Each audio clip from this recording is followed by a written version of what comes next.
জয়দেবপুর গাজীপুর সদর রথের মেলা। প্রতি বছরের ন্যায় এবারও রথের মেলা হয়েছে, তবে এবার একটু বৃষ্টি বেশি।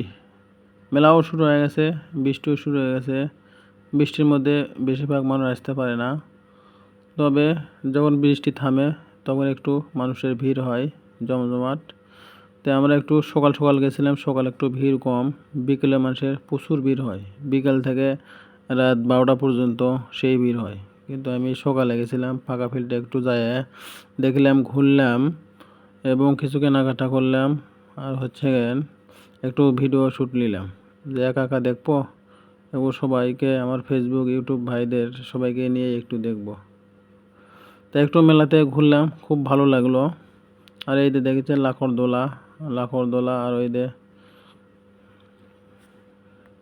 লাখরদোলা, নৌকোদোলা, আর তরমুজ দোলা, ওই কয়েকটা মিলেই খাজনা নিয়েছে 1.5 লাখ টাকা। তাহলে চিন্তা করেন ওরা কামাই করবে কত টাকা। মেলাতে মিষ্টি, খুব দামি দামি মিষ্টি আসছে, মিষ্টির দাম একটু বেশি, এই বড় বড় মিষ্টি। আর এই দেখেন গলদা চিংড়ি রং দেওয়া, এগুলো খেলে কিন্তু আপনার পেটে গ্যাস হবে আর পেটের সমস্যা হতে পারে। খুব সাবধানে এগুলো খাবেন, দেখে শুনে খাবেন। মেলায় আসবেন, দেখবেন, ঘুরবেন, এটাই ভালো। কিন্তু সব কিছু সাবধানে চলাফেরা করবেন এবং সব কিছু খাইলে একটু সাবধানে খাইবেন। তবে কাঠের জিনিসপাতি এবং স্টিলের জিনিসপাতি এগুলো একটু বেশি আসছে। কসমেটিক, বাচ্চাদের আর মেয়ে মানুষের জিনিসপাতি বেশি। ছেলেরা তেমন কেনাকাটা করেন, যেহেতু ছেলেদের জিনিসপাতি খুব কম, তাই ছেলেরা কেনাকাটা করছে কম। বাচ্চাদের আর মেয়েদের জিনিসপাতি বেশি। আজকে রথ টানবে, রথ খেলা শেষ দিন, তাই আমি গেছিলাম যে মেলা রথ খেলার পরই শেষ হয়ে যায়। রথ টানার পরে আর মেলা বেশি দিন থাকে না, তাই গেছিলাম। দেখেন মাটির জিনিস, আসবাবপত্র সেই সুন্দর, বাঁশের জিনিসপাতিও সুন্দর। আমরা মেলা ঘুরে ঘুরে দেখলাম। হিন্দু ধর্ম অবলম্বীদের প্রতি বছরের ন্যায় এবারও মেলা জমজমাট হয়েছে, খুব ভালো। একটু বৃষ্টি, তারপর একটু মাঝে মধ্যে রোদ হয়, তখন আমরা যাই দেখি। মেলা সব কিছু শ্যুট করলাম, তাই আমার একটু শ্যুট করবো না, তাই আমার একটু শ্যুট করে নিলাম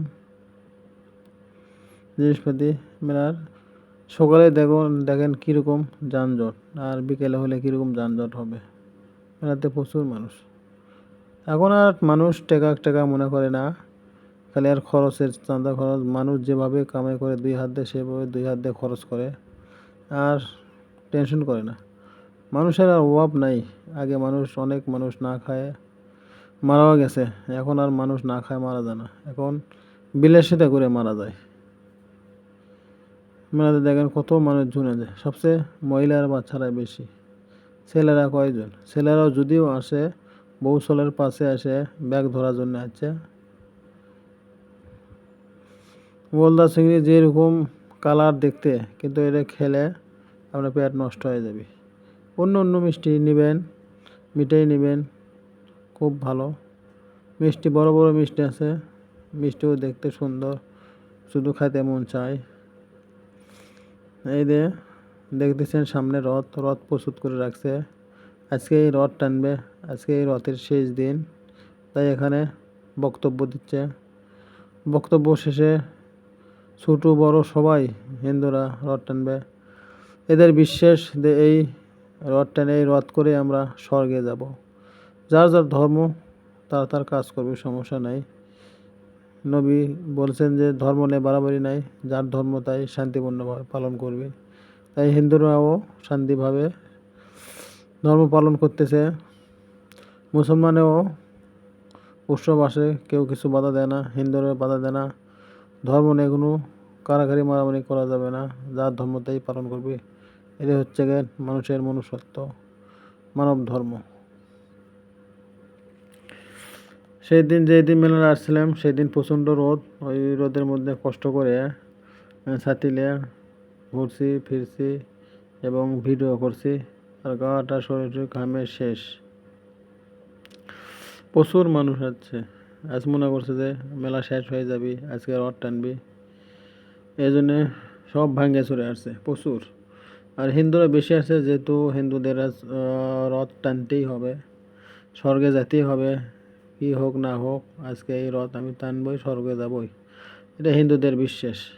আমরা যেমন বিশ্বাস করি যে কষ্ট করলে, ধর্মের কাজকর্ম করলে ব্যস্ত পাওয়া যায়, তাই হিন্দুরাও মনে করে যে আমরা ধর্মের কাজ করি, ধর্মের কাজ করলে বিশ্বাসে মাপ হলে। আসলে ধর্ম ধর্ম হচ্ছে কেন বিশ্বাস রূপে, বিশ্বাস না থাকলে ধর্ম পালন করা যাবে না।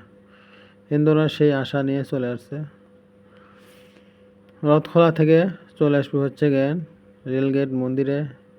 এই মন্দিরে এখানে এসে রথ টানা শেষ করে দিবি।